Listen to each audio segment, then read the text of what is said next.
আসসালামু আলাইকুম এভরিওয়ান, সবাই কেমন আছেন? আজকে আমি আপনাদের সাথে শেয়ার করব এই সুন্দর টপসটি কাটিং এবং স্টিচিংয়ের ফুল টিউটোরিয়াল। তো আমি এটা টুকরো কাপড় দিয়ে তৈরি করেছি 5 থেকে 6 বছরের বাচ্চার জন্য। তো আপনারা পুরো ভিডিওটি দেখলে আশা করি পারবেন। তো দেখেন এখানে আমি 4 বাজে কাপড়টা নিয়ে নিয়েছি, কালো কালারের কাপড়। এখন আমি আপনাদেরকে লম্বার মাপটা দেখিয়ে দিচ্ছি। লম্বা আছে 16 ইঞ্চি পরিমাণ এবং চড়ার মাপও দেখিয়ে দিচ্ছি, চড়াও আছে 16 ইঞ্চি পরিমাণ। তো দেখতে পেয়েছেন। এরপর আমি অন্য একটা কালারের কাপড় নিয়ে নিচ্ছি। কাপড়টিকে এখন আমি 4 বাজে ভাঁজ করে নেব। তো দেখেন এই তো এরপর আমি কাপড়টির লম্বার মাপটা আপনাদের সাথে দেখিয়ে দিচ্ছি। এটা হচ্ছে 6 ইঞ্চি পরিমাণ। এরপর আমি হাফ ইঞ্চি পরিমাণ কালো কালার কাপড় উপর উঠিয়ে দিয়ে তারপর আমি মাপটা নেব। তো এখানে আমি গলার ছড়া নিয়েছি 2 ইঞ্চি পরিমাণ, কাঁধ নিয়েছি 5 ইঞ্চি পরিমাণ এবং আরমহল নিব 5.5 ইঞ্চি পরিমাণ, অর্থাৎ হাফ ইঞ্চি বাড়িয়ে নিয়েছি। এরপর দাগগুলোকে এভাবে স্ট্রেট মিলিয়ে দিচ্ছি। এরপর সামনের গলার লম্বা নিব 4 ইঞ্চি পরিমাণ। এরপর একটা বক্স শেপ করে দেব এবং পিছনের গলা লম্বা নিয়েছি 3 ইঞ্চি পরিমাণ। এরপর গোল গলা শেপটা দিয়ে নিয়েছি, দেখতে পাচ্ছেন। এরপর এখান থেকে হাফ ইঞ্চি আমি শোল্ডার ডাউন করে দিয়েছি। এখন আমি বডির মাপ নেব। আমাদের বডি হচ্ছে 28 ইঞ্চি, 28কে 4 ভাগে ভাগ করলে হয় 7 ইঞ্চি, আর 1 ইঞ্চি নেব এক্সট্রা সেলাইয়ের জন্য। তো দেখেন এই তো। তো এখন আমি আরমহলের শেপটা দিয়ে নিচ্ছি, দেখতে পাচ্ছেন। এখানে আমি বুকের অংশে কুচি দিব, তো সেই ক্ষেত্রে এভাবে কাপড়টা হয়ে যাবে তখন। আর সেলাইয়ের সময় আর একটু কেটে নিলে আরমহলের অংশটা হয়ে যাবে। তারপর আমি এখন দাগ অনুযায়ী কাটিং করে নিচ্ছি। তো এই তো দেখেন, আমি প্রথমে পিছনের গলাটা কাটিং করব, দেন পিছনের গলাটা সরিয়ে সামনের গলাটা কাটিং করব। তো এই তো দেখেন, আমি এখন সামনের গলাটা কাটিং করে নিচ্ছি। তো সেম নিয়ম ফলো করে আপনারা যে কোনো বয়সী বাচ্চার জন্য এই ডিজাইনের ফ্রকটা বা টপসটা কাটিং করে নিতে পারবেন। তো দেখেন, এরপর আমি এখানে নিচে দিয়ে 3 ইঞ্চির মতো একটা কাপড় অ্যাড করব। তো দেখেন, এরপর আমি এখন লম্বার মাপটা আপনাদেরকে দেখিয়ে দিচ্ছি। এখানে টোটাল লম্বা হবে 26 ইঞ্চি পরিমাণ। আমি আরও এক টুকরো কাপড় নিচে দিয়ে অ্যাড করব, অর্থাৎ এই কাপড়ের পরিমাণ নিচের কাপড়টা হবে কালো কালারের। এই তো দেখেন, এখানে যে কাপড়টা নিয়েছি এটা 3 ইঞ্চি পরিমাণ আছে আর কি। তারপর আমি এখন হাতার অংশটা কাটিং করব। তো এখানে আমি 4 বাজে কাপড়টা নিয়ে নিয়েছি, বন্ধ সাইড আমার দিকে, খোলা পাশ অন্য দিকে। তো উপর দিকে চড়া নিয়েছি 9 ইঞ্চি পরিমাণ এবং খোলা পাশ থেকে 2.5 ইঞ্চি পরিমাণ আরমহলের অংশটা নিয়েছি এবং নিচ থেকে ধরে এভাবে একটা শেপ দিয়ে নিয়েছি। মোহরির অংশ নিয়েছি 8 ইঞ্চি পরিমাণ, যেহেতু আমি এটা কুচিয়ে দিব হাতার মধ্যে। তো আমি যতটুকু আছে অতটুকুই নিয়ে নিয়েছি। এরপর আমি এখন দাগ অনুযায়ী কাটিং করে নিয়েছি। তারপর আমি এখানে একটা কাট বসিয়ে দিচ্ছি সেলাই করার সুবিধার জন্য। হাতাটির লম্বা আছে 5 ইঞ্চি পরিমাণ, 1 ইঞ্চি যাবে সেলাইয়ের জন্য, 4 ইঞ্চি থাকবে। তো আমার কাটিং করা কমপ্লিট। এখন আমি সেলাই করব। তো দেখেন, প্রথমে আমি এখানে 1 ইঞ্চি বাদ রেখে 2 ইঞ্চির মধ্যে এভাবে একটা কাট দিয়ে নিচ্ছি, যেহেতু আমি উপরে কুচি দেবো সেই জন্য। এবং নিচে যে কালো কালারের কাপড়টি আছে সেম নিয়মে এখানেও 1 ইঞ্চি বাদ রেখে সেলাইয়ের জন্য আর 2 ইঞ্চি পর এভাবে মিলিয়ে রেখে এখানে কাট দিয়ে নিব আর কি। কুচিগুলো যেন পারফেক্টভাবে হয়, কাট দেওয়ার কারণ মূলত এটাই। এরপর দেখেন, টপ পার্টের উপর আমি একটা লেস অ্যাটাচ করব। তো এখানে আমি টপ পার্টের যে উপরের পার্টটা আছে এটাকে আমি সোজা সাইডে রেখে এখন লেসটা কিছুটা অংশ বাদ রেখে কাপড়ে তারপর আমি লেসটা বসিয়ে দিচ্ছি, এখানে সেলাই করে নিচ্ছি, দেখতে পাচ্ছেন। এরপর দেখেন আমার সেলাই করা কমপ্লিট। এরপর আমি অতিরিক্ত লেসটুকু কেটে নিয়েছি। এখন আমি নিচের পাটটা নিয়ে নিয়েছি। এরপর এখানে আমি সেলাই মেশিনের সবচেয়ে যে বড় সেলাইটা আছে ওই সেলাইটা দিয়ে নেব।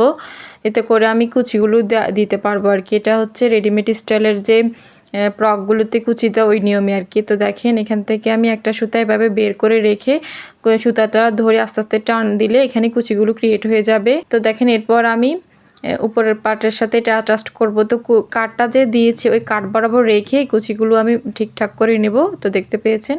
এরপর আমি এখন সেলাই করে নেব। তো আশা করি বুঝতে পেরেছেন আমি কিভাবে কুচিগুলো দিয়েছি।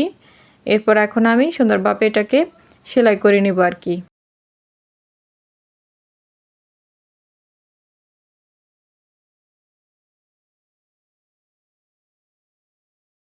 তো এই তো দেখেন, আমার সেলাই করা হয়ে গিয়েছে। এরপর আমি কাপড়টিকে সোজা করে নিয়েছি। এখন উপর থেকে একটা চাপ সেলাই দিয়ে নেব। তো আমি চাপ সেলাইটা উপরে টপ পার্টের কাপড় উপরে দিচ্ছি। তো এই তো দেখেন, আমার সেলাই করা হয়ে গিয়েছে।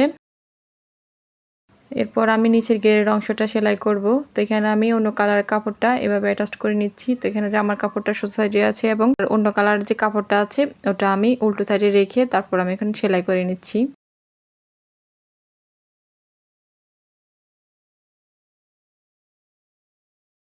তো দেখেন, আমার সেলাই করা হয়ে গিয়েছে। এরপর আমি উপর থেকে একটা চাপ সেলাই দিয়ে নেব।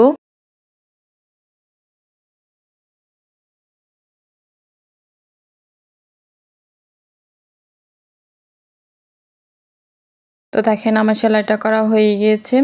এখন আমি নিচে আরও একটা কাপড় অ্যাড করব, যে কালো কালারের কাপড়টা আর কি। তো দেখেন এটা আমি সেম নিয়মে সেলাই করে নিচ্ছি।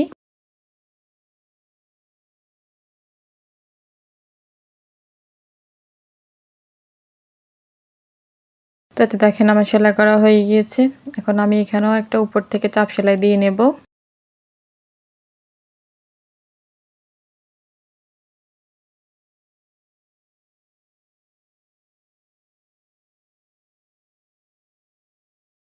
তো দেখেন আমার সেলাই করা হয়ে গিয়েছে। তো এখন আমি গলার অংশে পাইপিন অ্যাটাচ করব। তো সেজন্য এখানে আমি বাঁকা করে অনেকগুলো পাইপিন আমি আগে কেটে নিয়েছি। এটা আমার অনেক ভিডিওতে আছে কিভাবে পাইপিনের জন্য কাপড় কাটিং করতে হয়। তো দেখেন এখানে আমি কিভাবে লাগিয়ে নিচ্ছি। এখানে জামার কাপড়টা আমি উল্টো সাইডে রেখেছি, এরপর পাইপিনের কাপড়টা আমি সোজা সাইডে রেখেছি 2 ভাঁজ করে। এরপর গলার রাউন্ডে পুরো রাউন্ডে আমি এখন সেলাই করে নিচ্ছি।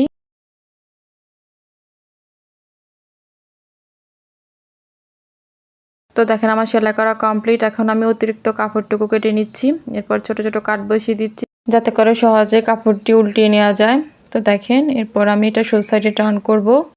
এরপর এভাবে একটা ভাঁজ দিয়ে সাইড থেকে সেলাই করে নেব, তাহলে পাইপিং রেডি হয়ে যাবে। খুবই ইজি, এই নিয়মে আপনারা চাইলে করে নিতে পারেন।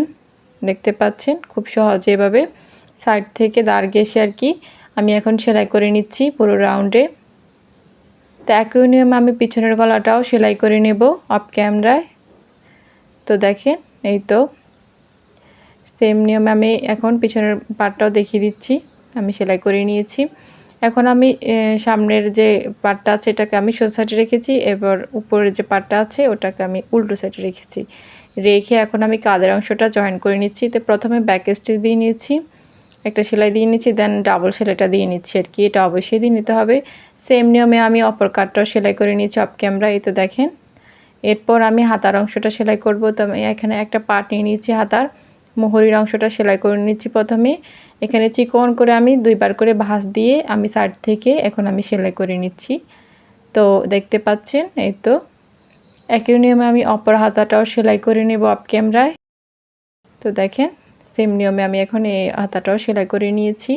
এখন আমি হাতাটা জয়েন করব। তো সেই জন্য এখানে জামার কাপড়টা আমি সোজা সাইডে রেখেছি এবং হাতার কাপড়টা আমি উল্টো সাইডে রেখে এখন আমি সেলাই করে নিচ্ছি। তো দেখতে পাচ্ছেন এখানে আমি কুচি দেব। তো সেই জন্য এখানে ছোট ছোট কুচি বসিয়ে দিচ্ছি একটার পর একটা।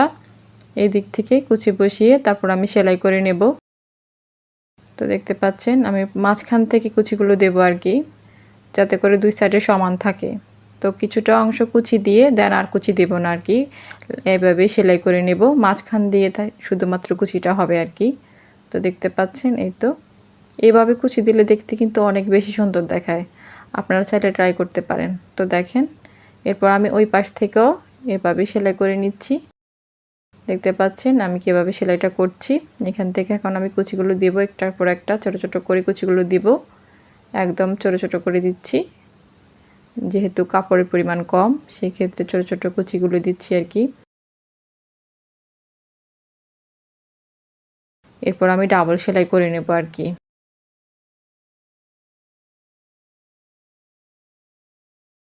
তো দেখেন এই পাশ থেকেও আবার সেলাইটা করব আর কি, মাঝখান দিয়ে অফ করে দেবো আর কি, তাহলে ডাবল সেলাইটা হয়ে যাবে। তো এই তো দেখেন আমি সেম নিয়মে অপর হাতাটাও সেলাই করে নিয়েছি অফ ক্যামেরায়। এই তো দেখেন কত বেশি সুন্দর লাগে দেখতে। এরপর আমি সাইডটা ফিটিং করে নেব। তো সেই জন্য যতটুকু ফিটিং মাপ রাখার দরকার অতটুকু রেখে এখন আমি সাইড থেকে ফিটিংটা করে নিচ্ছি। তো প্রথমে ডাবল স্টিচটা দিয়ে নিচ্ছি, দেন আমি সেলাইটা স্টার্ট করছি আর কি।